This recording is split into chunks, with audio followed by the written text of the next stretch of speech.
ইন্নাল হামদুলিল্লাহ সালাতু ওয়াসসালামু আলা রাসূলিল্লাহ আম্মা বাদ। সম্মানিত দর্শক শ্রোতা, যারা দূরে এবং কাছ থেকে আমার ভিডিওটি দেখতেছেন, আপনাদেরকে জানাই আমার পক্ষ থেকে অসংখ্য অসংখ্য মোবারকবাদ এবং ধন্যবাদ। আমি আজ জাকাত সম্পর্কে আলোচনা করব। তাই জাকাত, আমরা জানি যে জাকাত একটি ফরজ ইবাদত, ইসলামের তৃতীয় স্তম্ভ। ইসলামের 5টি স্তম্ভের মধ্যে তৃতীয় স্তম্ভ হচ্ছে নামাজের পরে হইলে জাকাতের স্থান।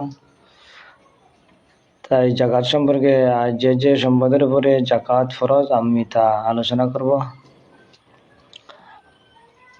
স্বর্ণ এবং রূপা, সোনা এবং রূপা কতটুকু হলে জাকাত দিতে হবে?